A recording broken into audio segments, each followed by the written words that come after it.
With the commitment to spotlight the seriousness and pervasiveness of women harassment in India, News18 Network and Truecaller held the Call It Out conclave in the national capital to encourage women to report harassment by providing them with the needed information and action-oriented responses. Policymakers lent their voice to the campaign, pushing to create an ecosystem where each and every woman feels safe. इस देश में संविधान भारत का हर महिला को यह अधिकार देता है कि वो अपने जीवन के निर्णय खुद ले, कि वो स्वतंत्र हिंदुस्तान में सर उठाकर जिए। लेकिन इट्स नॉट ओके कि महिला को प्रताड़ित किया जाए। इट इज़ नॉट ओके कि सोशल मीडिया साइट्स पर उसे अपमानित किया जाए। इट इज़ नॉट ओके कि राह चलते एक लड़की को, एक महिला को छेड़ा जाए। इट इज़ नॉट ओके कि महिला को उपहास का या फिर एक सेक्सुअल ऑब्जेक्ट बनाकर समाज में उसकी चर्चा की जाए। It is not okay to harass women. आज मैं चैनल के माध्यम से अपील करती हूँ हर हिंदुस्तानी को कि अगर महिला प्रताड़ित हो रही हो, अगर महिला को संरक्षण की दरकार हो, अगर महिला को सहयोग की ज़रूरत हो, तो कृपया 181 पर सरकार से, प्रशासन से संपर्क करें। It is not okay to harass women. ये संदेश हर घर, हर समाज तक पहुंचाएं। I think for many years the internet represented all things positive about technology.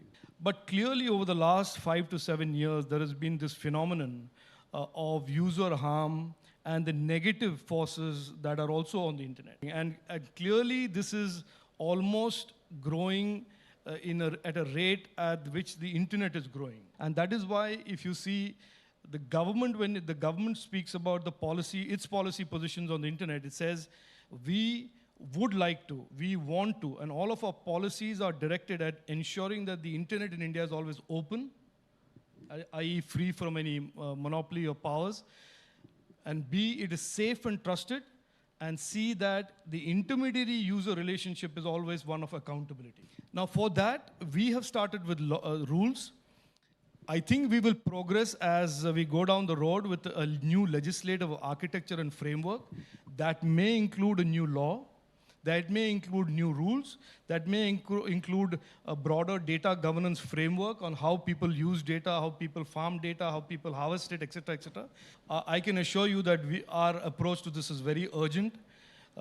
We know that we are going to go from 800 million Indians online to 1.2 billion Indians very quickly.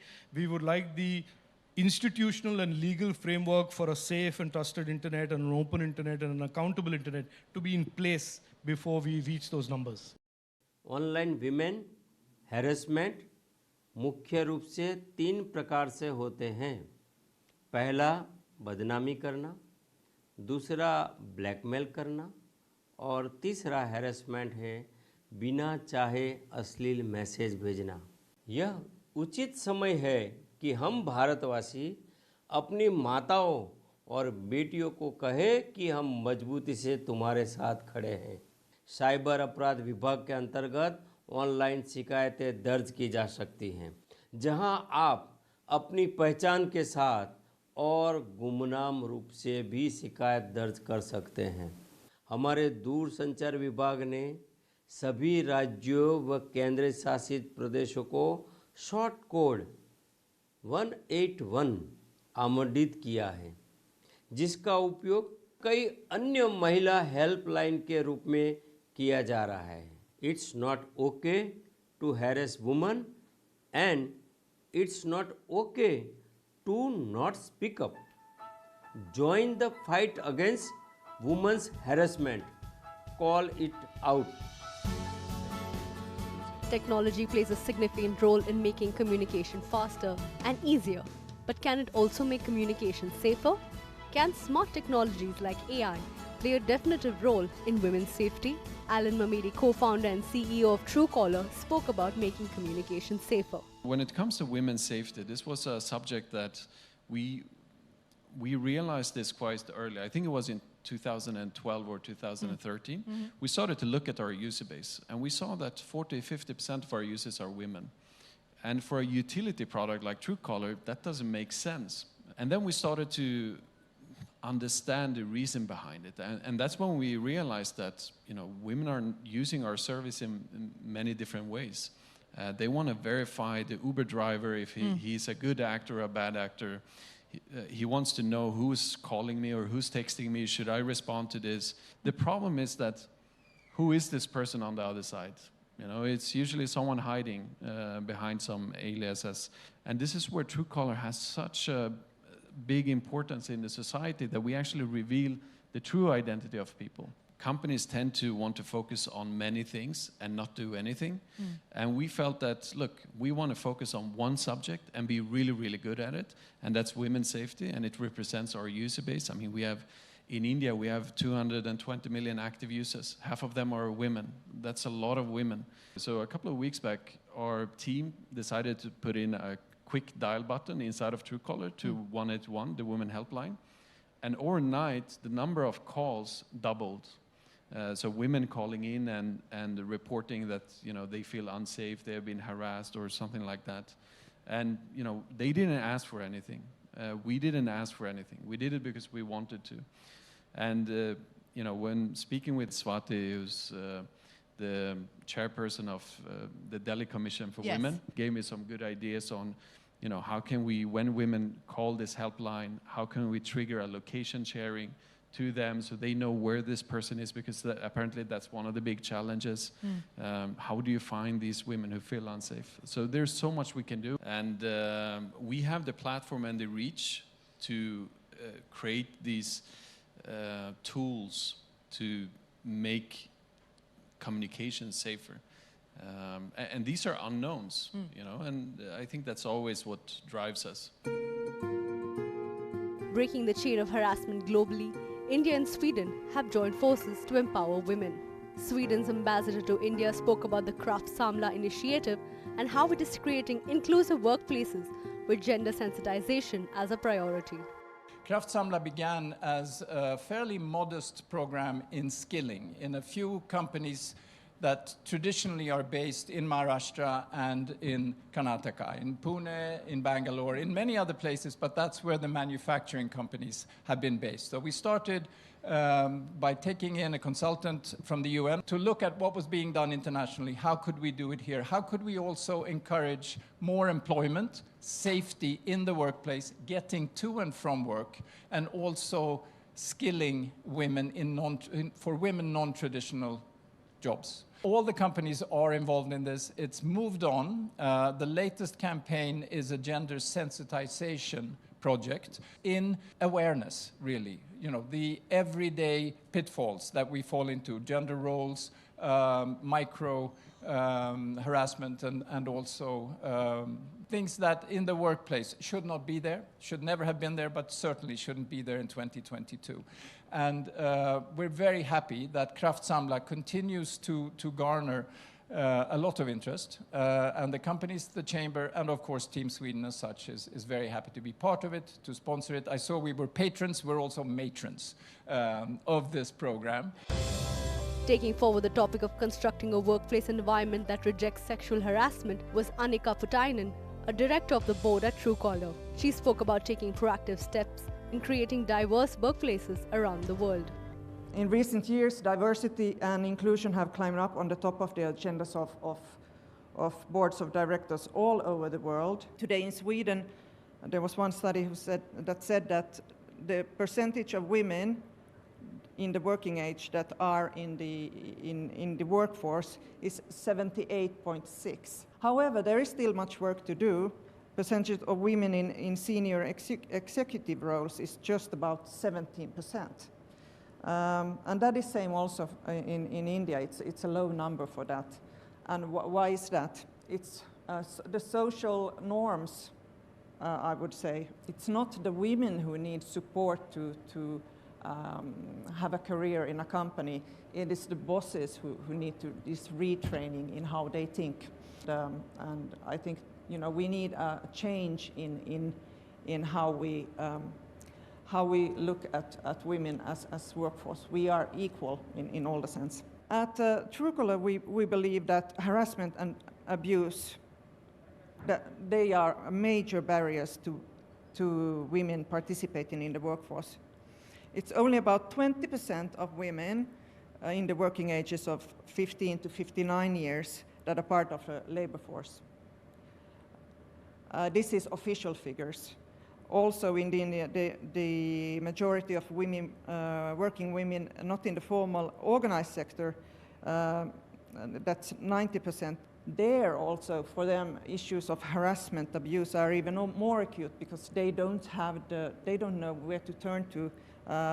They don't have the ability and lack access to basic mean of redressal.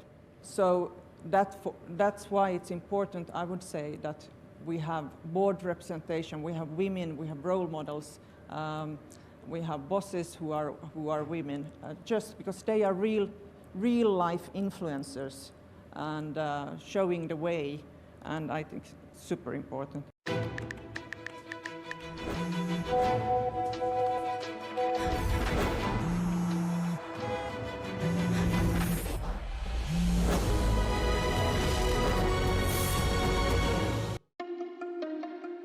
Today, communicating over the phone and social media are second nature to all of us.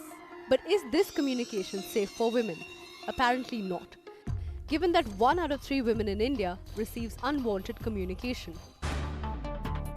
This was the focus of a power-packed discourse at News18 Network and Truecaller's Call It Out conclave, which shone the light on expanding the boundaries of communication when discussing harassment. The panelists included actor Raveena Tandon, MLA Atishi, Dr. Ranjana Kumari, the Director of Centre for Social Research, Chaya Sharma, Joint Commissioner in the Economic Offences Wing of the Delhi Police, and Dr. Sameer Parekh, Director of the Department of Mental Health and Behavioural Sciences at Fortis Healthcare.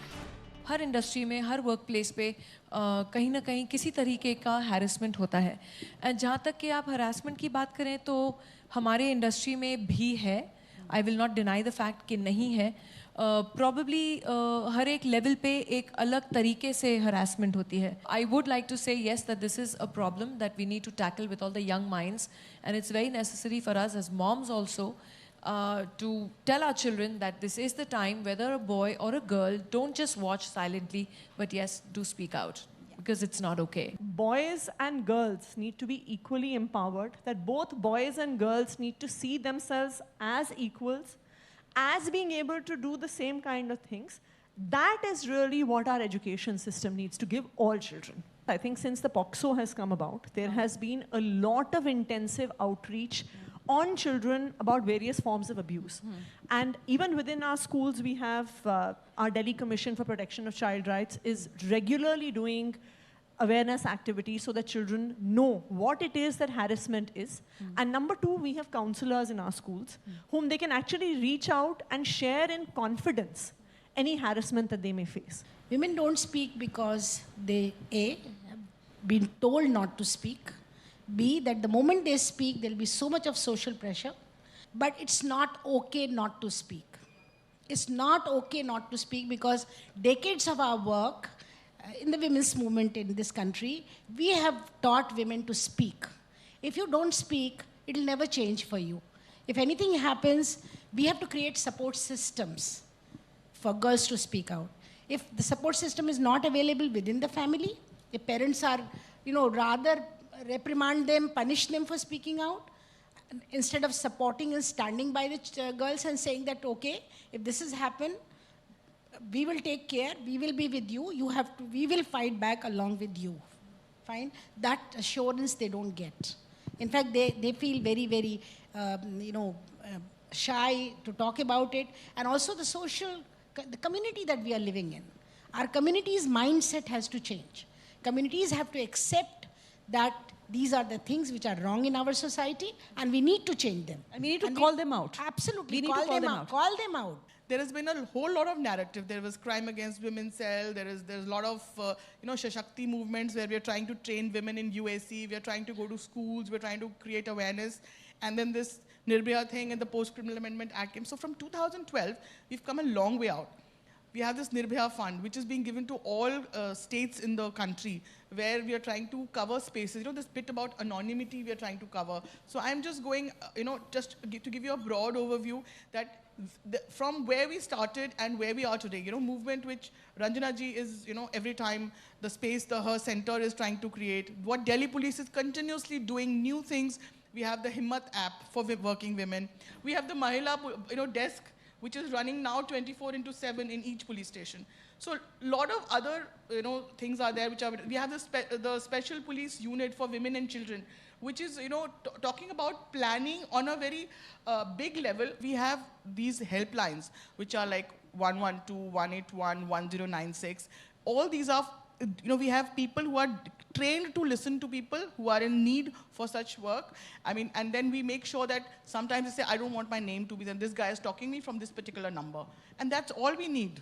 So we make sure that that anonymity is there. Depression, anxiety, insomnia, relationship problems, physical health problems, PTSD, self-esteem issue, body image issues will be overwhelmingly more where there is harassment. Media literacy is the need of the hour. We need to focus upon education while we continue to work on Call It Out, and we continue to make sure people have consequences. If you don't work on both spectrum, then you will fail.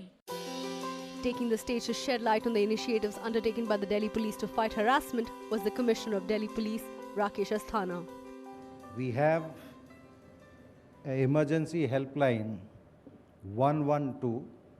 It's a general helpline, and a special helpline for the women in distress, that is 1091. If you happen to visit our command and control center, we are using the technology in the most appropriate manner so as to reduce the response time. I take pride in telling you that our response time has gone down from 8 minutes to 3.6 minutes this year, and we have been trying to improve it further.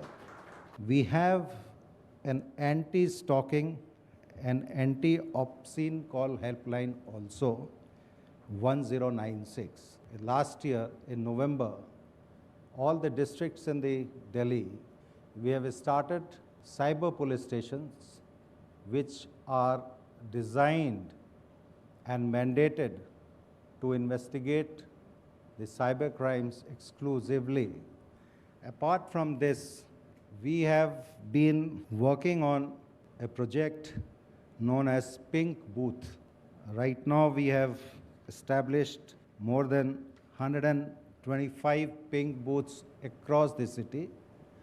These booths are manned by the lady police officer, and the women on the ground, if they want to have some assistance in physical form, our lady officers are there. Statistics suggest that more than 50% girls and young women on social media platforms have faced online harassment. It is the need of the hour to make the internet safer for women and also raise awareness about the resources available to report online harassment. Discussing how to make digital communication safer for women and girls was an esteemed panel comprising Shaina NC, politician and social worker, Osama Manzer, founder and director of the Digital Empowerment Foundation, KPS Malhotra, Deputy Commissioner in the Intelligence Fusion and Strategic Operations Unit of the Delhi Police, Puneet Bhasin, advocate and cyber law expert, and Pragya, Director of Public Affairs at Truecaller. By the end of it, I had 478 messages. They were in Hindi. When I read, it was about me, what I was wearing, my body parts, how this person is fantasizing about me. And it was extremely painful because I, for a second, thought, have I done something to gain this kind of traction? I registered a complaint, and I'm so glad that I did what I did, and I'm so glad I had my family support. I would urge every single one, put your career aside, put your, your thought processes aside, and really speak up, because it's just not okay for anybody to take advantage of you. Solution is you need to approach the police. You want to maintain your anonymity? Yes, there are ways and means. You can report on the cybercrime portal. It is www.cybercrime.gov.in. Once you do that and you want to maintain your anonymity, there are provisions of the same. We have 15 cyber police stations, each for one for each district. So by means of that, we have created somewhere or the other geospatial advantage for the citizens of Delhi. So the person staying in one part of the Delhi can go to the nearest cyber police station in case he wants to report, he or she wants to report Even in if the person. harasser is not in Delhi. Yeah. Could be anywhere across the world. You are being harassed immaterial where the harasser is. Take screenshots of all kinds of content that would be, let's say, related to the harassment, whether they may be chats, whether identity-related photographs, content that you can collect. Let's say there are multiple people harassing you, something that has gone viral. Then the police also has the power to approach the court and find out the first originator, who is the person who has originated such content which is depraving in nature about you. So the entire evidence trail is there. It's just that the knowledge about how to get it should be there. Every evidence which is digital, and even if it's a photocopy or a screenshot, is considered primary evidence. It is very important that we understand that online tools, curative tools are very necessary. But the point is that the bigger evil here is the social evil. And social evil can only be solved by preventive measures. Technology has preventive measures by identifying people. About 1 in 5 women are harassed online, and we did a quick survey, and it basically said that 85% of the women got harassed, but only 12% of them reported it.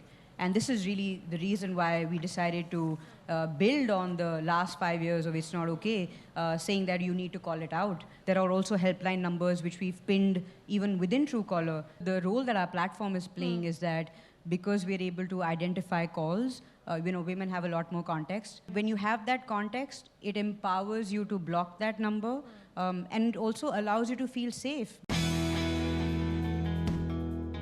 The Call It Out conclave in New Delhi witnessed policymakers, law enforcers and other influential voices highlight ways to fight women harassment and develop a comprehensive approach to ensure women's safety in the online and the offline world.